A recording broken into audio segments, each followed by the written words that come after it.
commission and the fact that it was set up as an advisory commission combined the sheriff's department and the board of supervisors. 3B.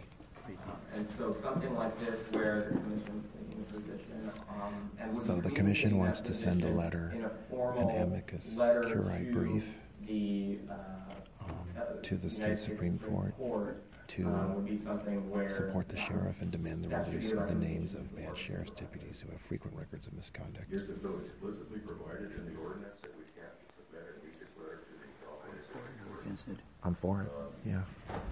I want to mention what happened to Tom Green and Cudahy. I want to mention what happened to Tom Green and Cudahy. 21 sheriff's deputies. At least in the working group that was established in the commission, I think it was a strong opinion that we wanted to create a commission, the board wanted to create a commission that had the ability to look holistically.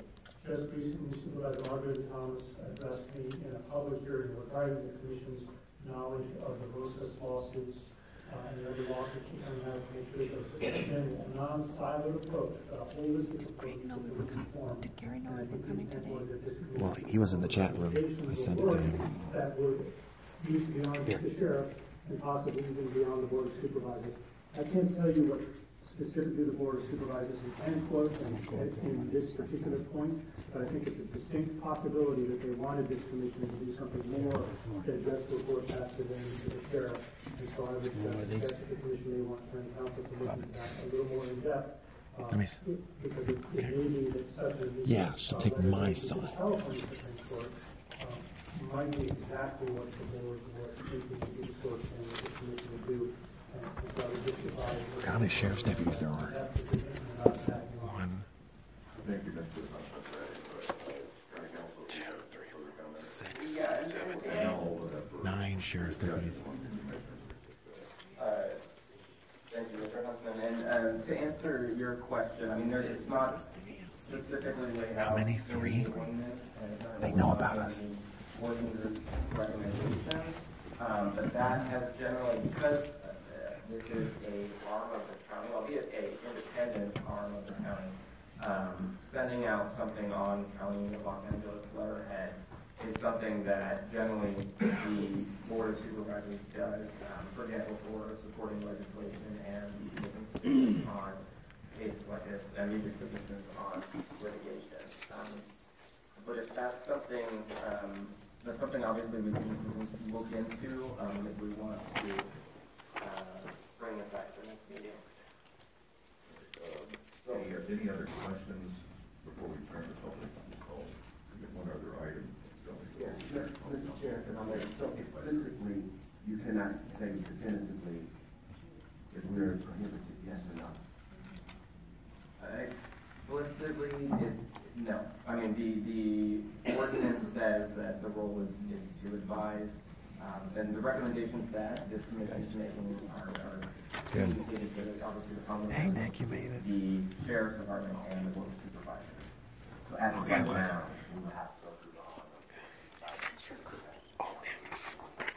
Yeah, I mean, I would recommend that the motion be amended to say essentially that we send this to the board of supervisors and recommend that they either send it on or adopt a amicus position in that is in accordance with the position that's been drafted.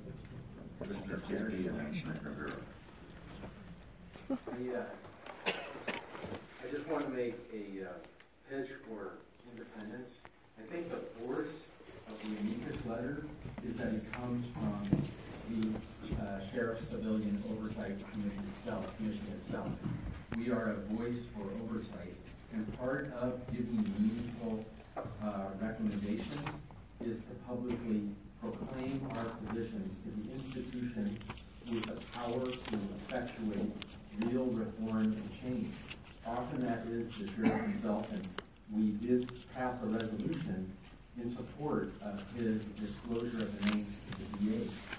This is ancillary to our direct advice to Sheriff McDonald, and it simply acknowledges, as a friend of the court, and you're not a party to the litigation, No, that's it. The minutes from last letter to the California Supreme Court, letting them know that an independent civilian oversight commission with no self-interest in the litigation has a strong position and favors the disclosure that the sheriff is trying to achieve. 3B. So I think it's important that it comes from us. The Brady list. Yes. I just want to emphasize that I appreciate the advice that you're giving us. I just want to emphasize that you did say there is nothing explicit in our ordinance that would prohibit us from doing this. Here it is, folks. There may be an inference in terms of where the recommendations should go, or a practice in terms of where the recommendations should go, but there's no explicit communication. 2B. Oh, 3B. To communicate with, to the board of supervisors or the sheriff, because there's a conflict that would prevent our board from speaking beyond those institutions. But I do think that the spirit of the Green and the oversight commission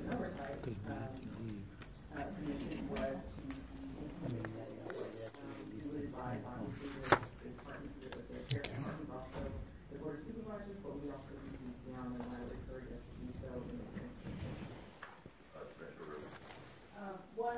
One matter that may help some of the other commissioners is that the letter drafted by Commissioner Kennedy is in support of seeking review in the Supreme Court.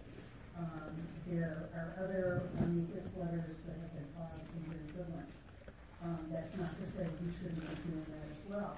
But there will be another. So we'll get to public comment really soon, but just to give a quick wrap up, Brady versus Maryland requires that if prosecution has exculpatory evidence or incriminatory evidence, it has to be released to the defense in a criminal case.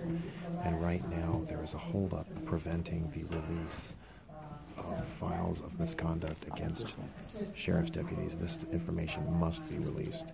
We need to ensure that it's released to the public. So folks, I'll be back. Recognizing that we certainly are independent